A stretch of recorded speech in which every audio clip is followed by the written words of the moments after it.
everyone, and welcome to another episode of Divi Nation. Divi Nation is a podcast and video show by Elegant Themes, the creators of Divi, the ultimate WordPress theme and visual page builder. The goal of Divi Nation is really simple. We want to provide you with the knowledge, insights, and supportive community that you need to be successful with WordPress and Divi. I'm your host, Nathan B. Weller, and as your host, it's my job to facilitate that success by having various guests from the Divi and wider WordPress community onto the show to share their stories and experiences with you. In this episode, I'm interviewing Jake Kramer of Artillery Media, Superfly, and PageInAday.com. Jake is the business partner and collaborator of John Wooten, who we had on the show last week. Now, where John talked about recurring income, vertical optimization, and all that good stuff, Jake and I will mostly be talking about the project that he and his wife lead up called PageInAday.com. Now, this is a service they offer with a 24-hour website turnaround time after the content has been delivered. So we talk about why in the world someone would want to do that, the logistics of getting it done, and of course, how that fits in with their larger business plan. All that and more in today's episode of Divi Nation. Here it is. Jake, welcome to Divi Nation. Thanks for having me. Glad to be here. It's awesome. I'm so glad to have you. You are our third Lincoln, Nebraska guest in as many weeks, I think. So we're on quite the streak with the, what did you call it, the Silicon Prairie? Yeah, that's the name that's starting to pop up around here. That's awesome. So why don't you introduce yourself, full name, company? I'm sure everybody can kind of see a little bit in the background, but give us the full spiel here for a second. Yeah, absolutely. So I'm Jake Kramer. I'm the director at Artillery and owner of PageInAday.com. And what we do here is we just are a web design. We call it a studio because we're not an agency or anything like that. We solely do web design and development for specialty products and client work. Now we're in 38 countries. Oh, wow. I know you talked to Andrew and John. Andrew is doing some amazing work in this area, and he is really helping the Lincoln scene in incredible ways. And we're kind of focused more on the product side of things and helping Divi users all around the world. And of course, that's brought in a lot of business from around the world as well. So. That's awesome. I mean, it's so great to see people doing big, ambitious things with Divi. You just mentioned that you're up to customers in 38 different countries. That's a huge milestone. Congratulations. Thank you. Let's take a step back, though, and let's talk about where you started. How did you get into this stuff? How did you get into web design? How did you get into WordPress? How did you get into Divi? Yeah, so like most creative people, I'm beginning to find out, it all started with music and learning how to play. I know the other two Lincolnites that you talked to, as well as several of the people in the WordPress community and just in tech in general. I feel like music really kind of stirs up that creative juice from a young age. And once you start learning and figuring out how to do new things on an instrument or new things anywhere in life, you kind of push yourself and start to think, oh, what else can I do with that? What else can I do with that? And so funny enough, I started playing the violin when I was 7 years old or something like that. Oh, wow. And so here in Nebraska, you live or die by your country music. And so as a fiddle player in kind of a small city at that point, well, I was born in Southern California. We moved here when I was young, probably about 10. And so I learned how to hoe down, fiddle with the best of them. That's awesome. So to speak. And so John plays the drums. He's a great drummer. He's toured around the nation in a couple different groups. And so circumstances came up where we were in the same group, and so he was just like, hey, you should come play fiddle for this cover band or whatever. And I was like, I was a kid at that. I think I was maybe 16 or something like that. And so started doing that, loved it, of course, started developing, and we would spend hours and hours in the car driving back and forth to these small town Nebraska shows, playing these street dances and stuff. And eventually he was just like, hey, the way you think about things is great, and the way you work, I love your work ethic. Let's try working together. And so John kind of helped me start on the path of WordPress and then Divi. Oh, wow. Where we are now. So when you say you started on that path, how long ago was that? How long ago did you actually start using WordPress and Divi? Was it at the same time, or did you start with WordPress first and then Divi came out, or what was that whole thing like? Yeah, I'm kind of a newbie in all this whole life. I mean, Wow. I've only been doing this for about 2.5 years. Oh, wow. So I'm only 23 years old, and so having a mentor like John, if I could have one piece of advice for anyone listening who's approximately my age and in this or somewhere around there, is have a best friend who's 13 years older than you, who knows what he's doing and knows where he's gone. I mean, he was in the Marine Corps, so he had structure down. And so That's spending awesome. all of my weekends from the country band with someone who's, I looked up to him like a big brother, and he just helped direct me in a lot of ways. And then I was like, all right, John, let me see what I can take it from here. And then we kind of ran with it together. So that's my one piece of advice. Yeah, that's really cool. So you really jumped into the whole world of WordPress almost through Divi then. Yeah, I did. I think the first website that I did was for our city's municipal golf course. Okay, nice. We did it in Nevada. Oh, okay, yeah. Another general WordPress theme, yeah.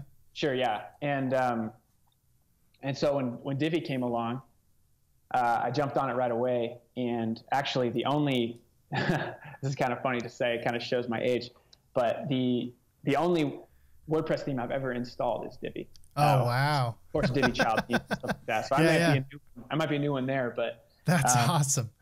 It's been one thing to move back. Of course, I've worked on other websites all across the world for clients. We do a lot of consulting work too for clients all across the world using different themes. And there is no theme like Divi. It is unreal what you can do with it, constantly getting better. So I'm happy. That's awesome. That's so good to hear. And that's something that we found out with the community in general, is that a lot of people come to WordPress just because they're like, oh, I could probably use that theme. And they're like, oh, I have to install this other thing before I can use Divi. And so to them, they're just using Divi, and WordPress is almost just like, just comes with the package, Right. Like they weren't like a multi-theme user, or they didn't get into WordPress for any other reason. It just, they want a website and they thought I could build my own website with Divi. So that's really cool. I love that. I think you might be the first guest on the show where that's the case, which is really cool. So one thing we were talking about before we started was the fact that you have a really unique business, and you mentioned it already, called Page in a Day. And I kind of wanted to make sure we blocked out an extended chat for just this topic, because in the WordPress community, in the web design community, web development community, anything that is like super fast turnaround of a website, it's kind of a hot button issue. Like, people go nuts. They're like, you can't do that. That is irresponsible. So I just want to hear, like, you have this service, it's called Page in a Day, where you spin out a Divi website in 24 hours and then you're done? Or just tell us about it first, and then I guess I'll pepper you with questions. Yeah, absolutely. So like I said, it kind of started with Artillery, and then Page in a Day was kind of happening as Superfly. I'm part of that too. My wife and I help with support for that. So if you're a Superflyer, you probably got an email from me or my wife. So shout out to those guys, incredible guys. But so with Page in a Day, we really started thinking about, okay, the whole client side of websites and the whole content side of websites, that's what takes up the most time. And of course, that's what you have to start charging for. What takes up your most time, what eats up your calendar, are those things. And so we started developing these processes that really help. So I'm a huge reader, or listener, I guess I should say. Audible is huge. Oh yeah, for me. Me too. I probably read 2 books a month or something like that, which is probably small potatoes for some people. But anyway, I read this book. This Tony Robbins, you've probably heard of Tony Robbins. He interviewed this guy named Ray Dalio, who's an investor, and he had these 3 points about the American economy. And there's this, if you go to economicprinciples.org, you'll see this video, but there's 3 points that these kind of really drove home our whole system, our whole thoughts about how this business should be run. And the first one is, don't have debt rise faster than income. Number 2 is, don't have income rise faster than productivity. And number 3, do all that you can to raise productivity. So those were kind of his three steps to make the economy better, and not just economy, of course, business in general. And so as I kept listening to these books and kept listening to these people and talking with John, talking to clients, I mean, we interviewed probably 30 or 40 of our past clients to hear, hey, what did you like about us? What did you hate about us? Write it out for us, and we'll give you, a free month or free several months of our maintenance plan. Yeah. And they all said, hey, we really want a process. We really want a timeline. We want to pitch to our team. What can we expect exactly how much it'll cost, exactly what's included, and all that. And so to go back on your first question of how this all happened is we started listing things out with our client side of work. And we created this 10-step process, this PowerPoint that it was just my sales deck, and people just loved it. They loved having the transparency of everything that we did. They loved hearing us talk about, okay, this is exactly how we'll do strategy. Okay, next is we need your mood board and your site outline. And once we have that, we can pitch you an itemized proposal with a timeline. So I created this graphic timeline. I just found some, template on Avado, Graphic River or whatever. And I created this timeline. And that was like the header of all our proposals. And once we listed out the exact dates that people can expect, the content due, the wireframe done, the design done, the development done, testing and launch done, then they'll know exactly what they can do that. Additionally, on top of that, we'd say, hey, in the form of transparency, the number one thing that we always wait on, and I'm sure everyone listening can relate to this. What is it? Content. Content. It's always content. Always content. And so we developed this very unique way of looking at things through a couple of like the BNI or mastermind groups that we're in.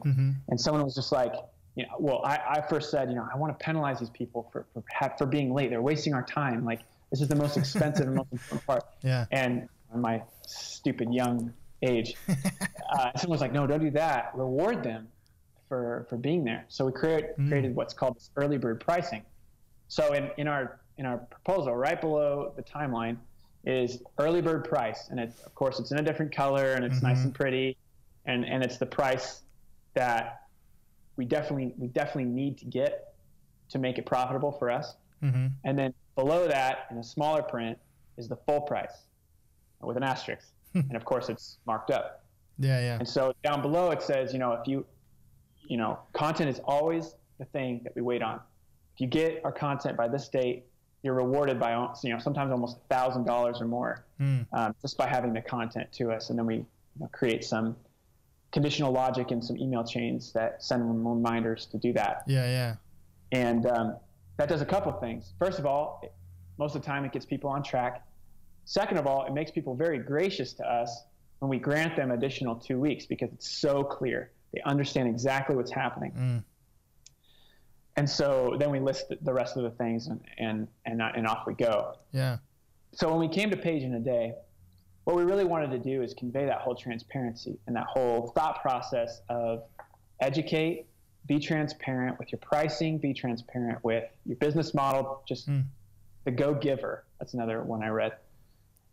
And every book that I ever read just always said, give, educate people. Those who give, those who receive. There's a little book called the Bible that I think that's into.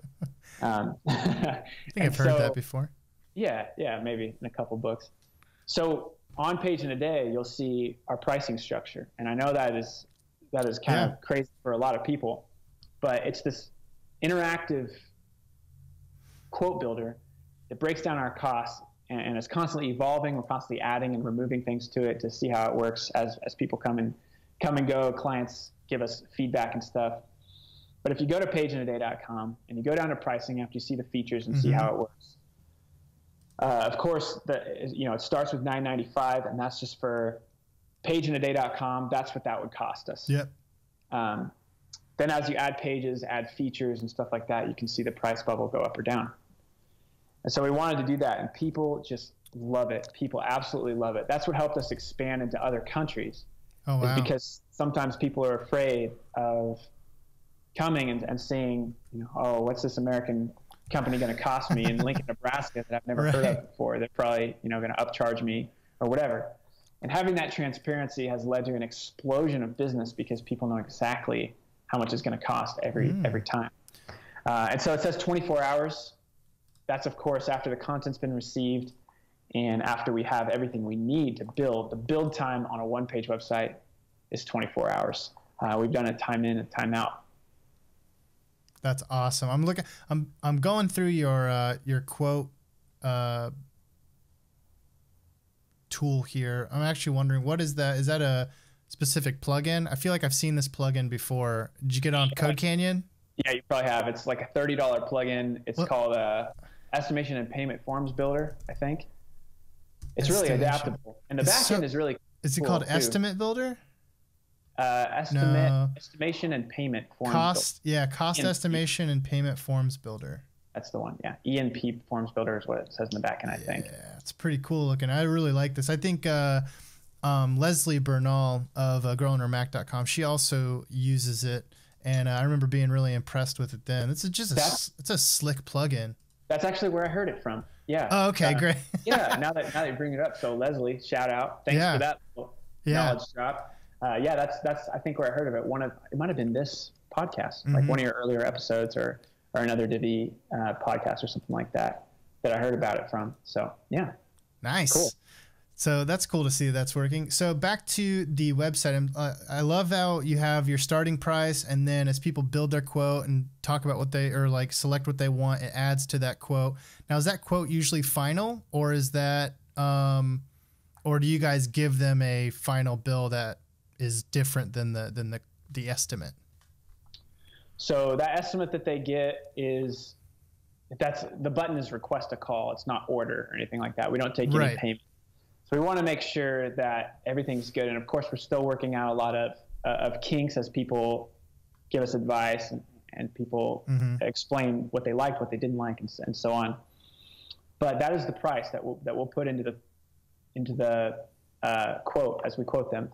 And what is the payment? Can you walk me through the process? So sounds like, the first thing people do is they land on your website, they get started, they do the quote builder, and then the quote builder ends with request a call, right? So the beginning of your process is you receive a quote and then you call them. What happens from there? Right. So of course, another thing that really slows people down a lot of time with build is understanding the scope. And so having that breakdown of exactly what the scope is really allows us to skip ahead to that point. And you don't have to really fumble around with, okay, what budget do you have for this product or for this site? Which is always kind of awkward. It is kind of awkward. They know up front, this is exactly what I'm Exactly. And additionally, we know exactly the features that they need. And of course, we're always adding features to Page in a Day, and there's some features that we don't allow. For example, e-commerce, we only use the Shopify buy button. We don't want to mess around with WooCommerce because we don't really want to mess around with the ins and outs of securing a cart page and all that kind of development and that kind of thing. So there are some limitations, of course, that we're still trying to work through, that we expect those to be worked out soon. But for the most part, yeah, people will fill that form out. I'll get sent a PDF that has a list of everything. Give them a call, chat with them a little bit, shoot the breeze with them a little bit, get to know them as a person. Let them know that, hey, this is the owner of the company. We're discussing this project, and we're not going to be throwing you any hidden fees. We're very transparent. Ask us anything, answer it. Once they give us the rest, if there's anything that they didn't know that was on the form, they had any questions, of course, there's always things that they want that can't really be put into words. Sure. We'll talk about those, and then once that's done, if the quote needs to be adjusted, we'll just send them over. We have a really short legal quote thing that we sign that has the timeline on it. And 9 times out of 10, we get to stick with the date that they want. But sometimes, of course, they want something that's a little bit more advanced that takes us a little bit more time.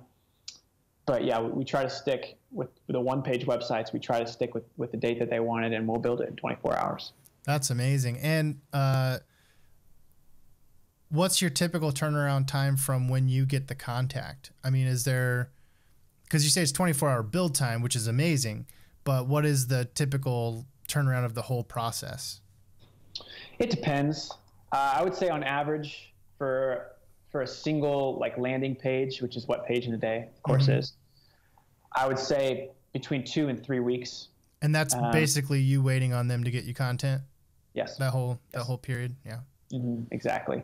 What do you do if their content needs revisions? Because you might get it and be like, well, this isn't enough, or this isn't we can't use this, Right. So dependent upon the size of the content, of course, a lot of times there's typos and edits that need to be made. Right.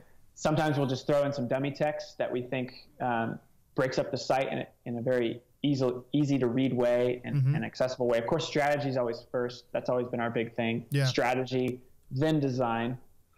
But sometimes you just need something to break up the information. The flow of it. And so we'll throw in some dummy text and then request that they edit it. So there is an editing phase inside of the timeline that we give them that we estimate, approximately. Sometimes it's a couple days, sometimes it's a couple weeks, depending upon the size, of course. And that is all built into, we break down exactly what they need to provide and what they need to fix. And another thing that we do, which I forgot to mention, is every single one of these steps that we give them, we'll list it in whatever communication tool we're using, so whether that be email, Slack. We're just getting into Basecamp because we're so small. We haven't needed it yet.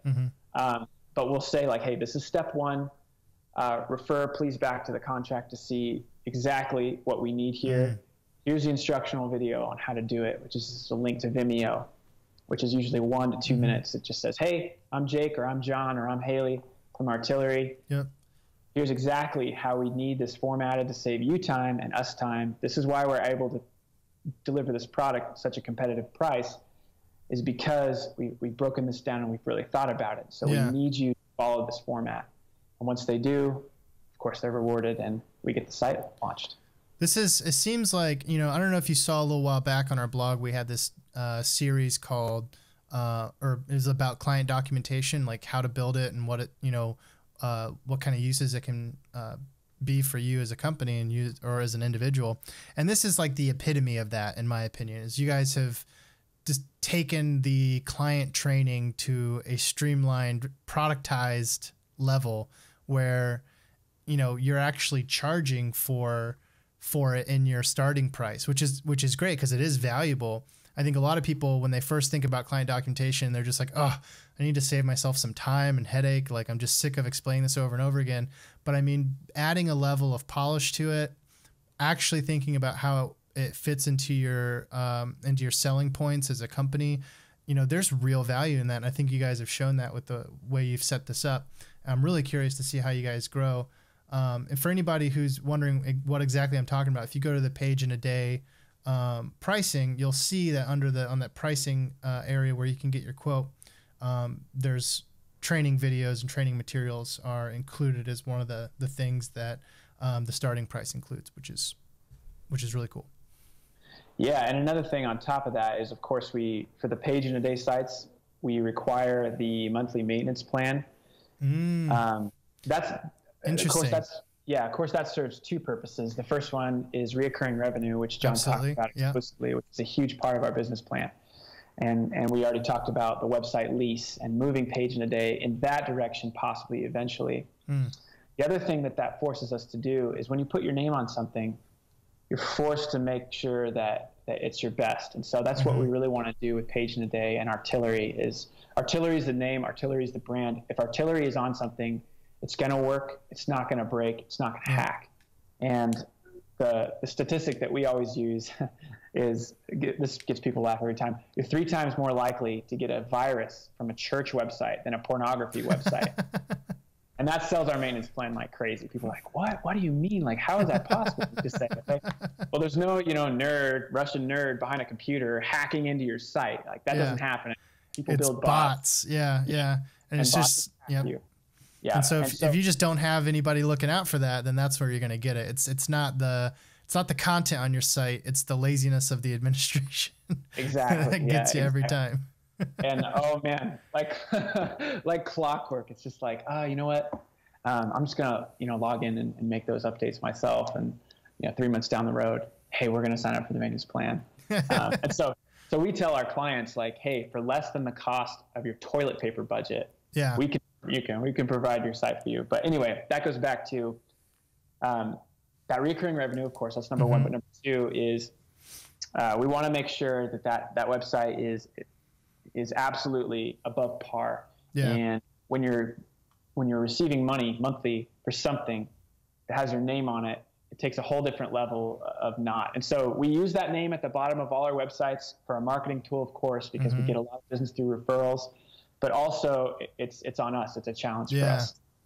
That's interesting. So it's like in a huge way, I mean, maybe more so than any other example, because we've talked about this on the podcast before, but the page in a day service is productized service is really like a loss leader program for your maintenance service. I mean, it's something where you're planning on doing it at a small margin sale in order to get a high margin recurring revenue.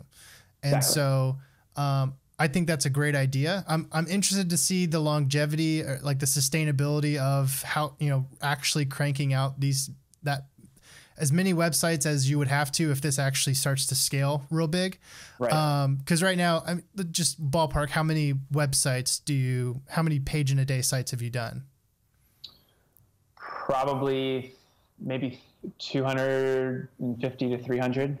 And because the way you have your maintenance system set up, you guys can manage that relatively easily with your small team still? We use a subcontractor to handle a lot of the back-end database work.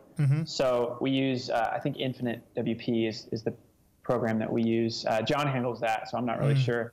But we have a subcontractor that we pay on a referral basis, retainer basis, excuse me. Sure. That goes in and checks it just daily, and it usually takes, well, sometimes there's issues, so I'm not going to give an average on it. But, he just goes in and makes sure that everything's backing up, in the correct way, and then all plugins and stuff are backed up. And once you get on, so $29, that doesn't provide any support. That's just making sure your site's not hacked, backups, updates, the basic stuff. I mean, this is something almost every web developer does or should be doing. And then, of course, there's tiers, and those tiers include support. Well, maybe you can talk about the technology a bit behind your maintenance service. I mean, what you said, Infinite WP is a plugin. Wait, I haven't used that one a whole lot. I forget, is that just a plugin, or is that a plugin that connects you to like a dashboard or a service on their website? Right. That's the dashboard too. So, I don't want to embarrass myself and go too much into this because, like I said, John handles a lot of that, but I do know the backgrounds of some of it. So yeah, we do use that program and we plug it into the back end of all of our WordPress sites, and then back it up with a firewall. We use SiteGround hosting. Okay. And they provide firewall, and so does WordFence too, depending on your subscription level or whatever, and if you know how to set it up. And then we do CAPTCHA on all forms and that kind of thing. So just basic things that really make your site kind of over the wall. Yeah, it just kind of hardens it, like put the basic things in place and then you harden them up so it gets more difficult for bots and things that are not sentient to mess up your junk. That's right, yeah. Yeah, so the dashboard on Infinite WP, have seen that before, worked with that a little bit, and it's a great tool. You can provide everything. You just plug in all your WordPress information into that system, and then you don't have to leave that dashboard. It'll notify you if there's an error, it can't connect or something like that. Of course, 9 times out of 10, hey, your hosting expired, need to go in and do your stuff. But it allows you to make sure that everything's up to date and everything's backed up through that dashboard. So that, of course, saves a ton of time and bandwidth and stuff like that. So what kind of problems are you running into with this model? Is anything tripping you guys up yet?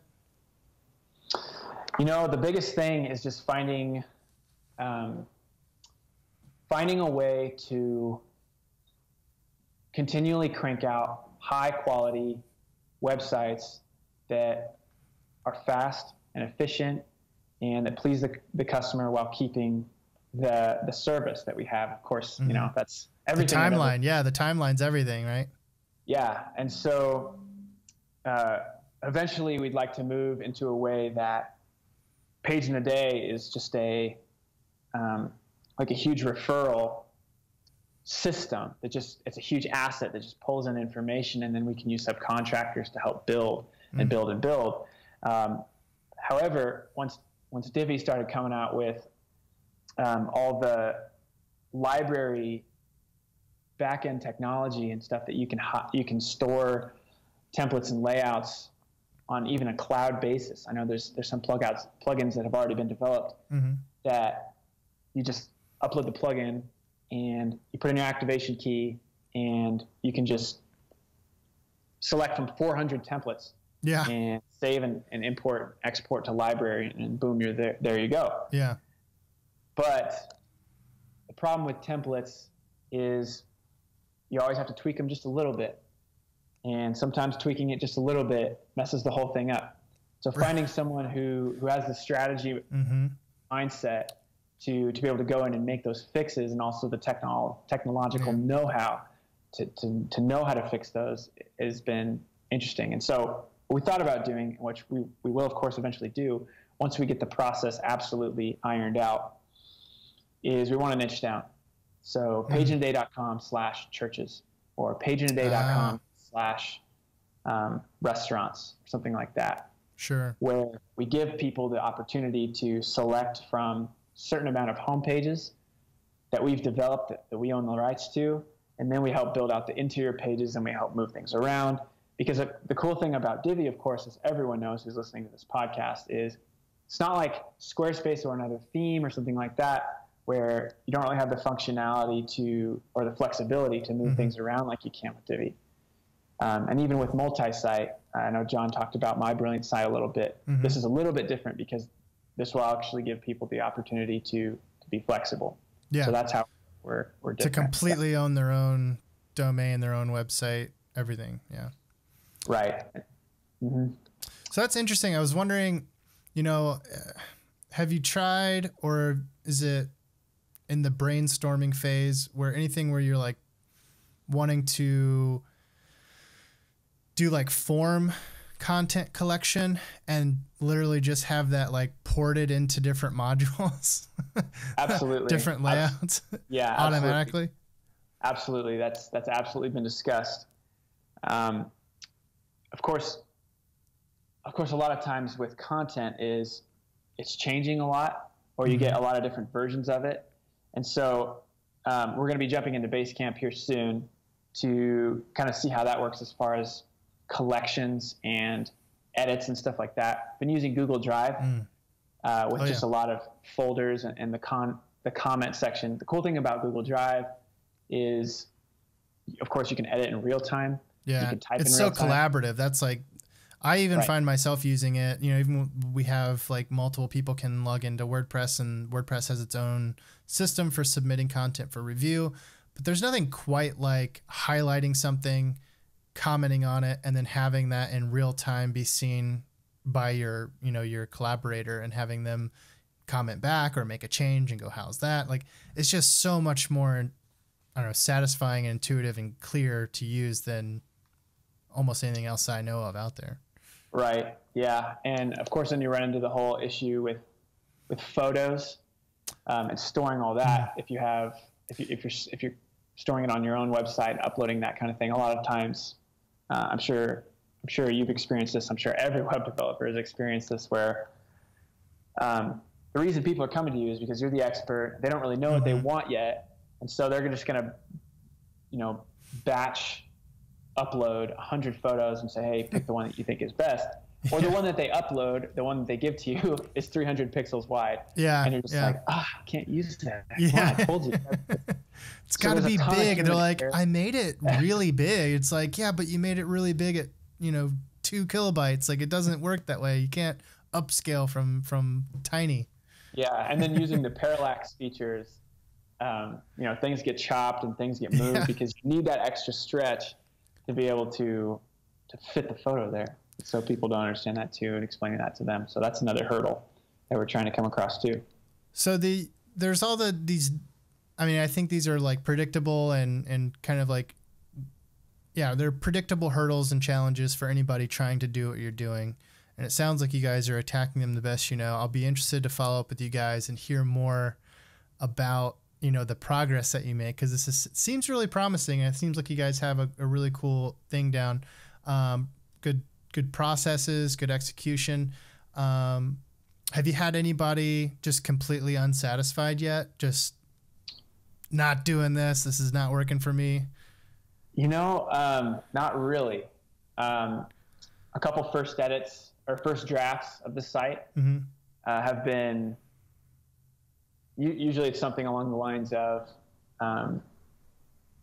they selected a mood or something that they liked the feel of, but their team didn't, and they approved it before they didn't. So they're like, my team doesn't like this.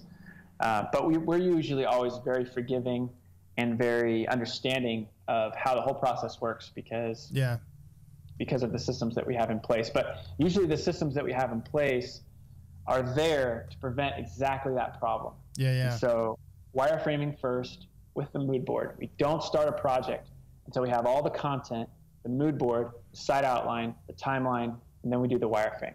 And all that's approved by them before you do your 24-hour build. Exactly. Yeah. So we got to make sure, hey, here's the wireframe, and we use the mockups, MOQUPS. We use that because it's an excellent tool to just be able to drag and drop and resize and vectors everything as you're building it. I think we might have featured that on the blog before. Yeah, it's awesome. If you don't have it, highly recommend it. The only thing is, of course, it's not Photoshop, so if you need to edit it, you have to use that app, which is fine with us. It's an online app, so it's a web app, so it's amazing, mockups. But that's what we do first, and everything's black and white, and the banners are just title goes here, and then dummy content, just lorem ipsum text. And so that really helps kind of, what's the phrase we use? Manage expectations. Sure. So if you're managing your client's expectations and helping them along the path of, hey, this is what you can expect, this is what you can get from us, here's 4 websites that we've done in your industry that we think you'd like the feel of and look of and stuff like that. But once we have all that, usually people are on board. That's awesome. So if I can, I would like to attempt to sort of summarize or recap what we've gone over, because I want to make sure there's a sort of a clear train of thought here. What I'm getting from this is that, it's really, you guys have found it incredibly important, and you've been successful because you've written down and created a system that inside and out. You're clearly communicating that system to your customers and clients so that they're on board with it before anything happens. And you've automated things through your quoting process and through your drip email campaigns that notify them they need things or that you need things from them. And you've even automated, to a certain extent, the process of getting those things from them and getting to the point where you're ready to build. And you've definitely automated your building process as much as possible by saving things to your Divi library, using pre-built tools that you guys have developed. And then the end result is that you're able to do one thing really quickly that in turn leads to repeat business through your maintenance plan. Right. Exactly. And one more thing, I completely forgot to mention this. If anyone's listening, go find a college student.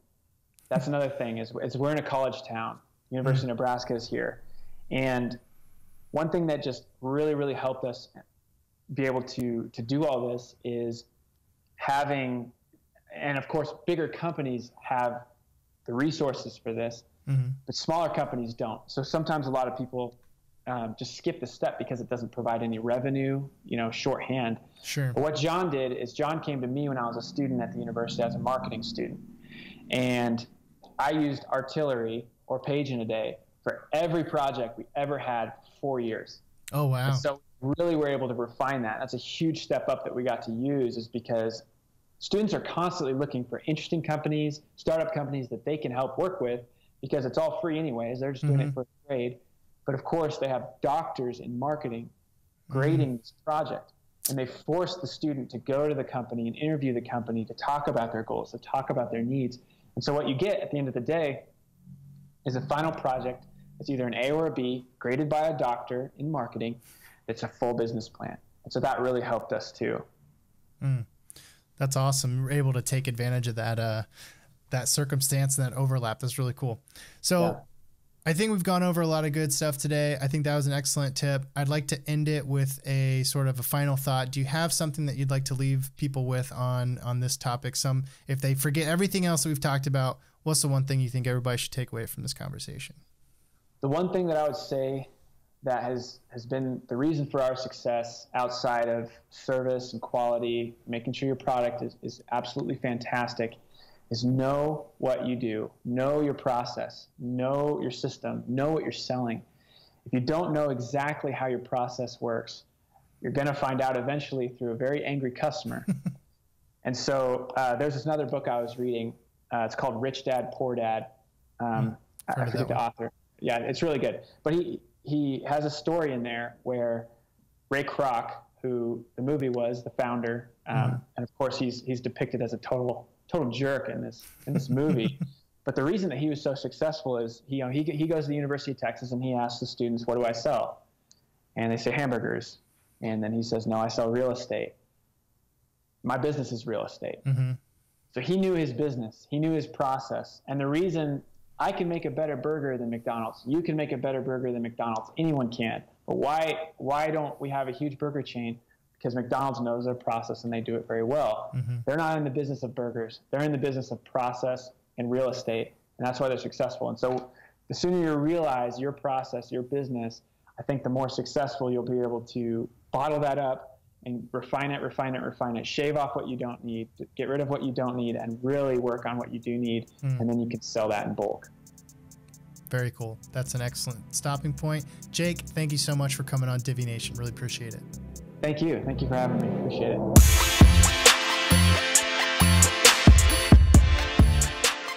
Well, that's all for this episode of Divi Nation. Thanks for tuning in. I just want to give another big thank you to our guest, Jake Kramer, for coming on the show. If you have any questions about what we discussed in today's episode, please feel free to leave them in the comments section on the Elegant Themes blog, and we'll be sure to respond. Thanks again for tuning in. I look forward to seeing you all around the community. As always, I'll be back here next week with another episode of Divi Nation.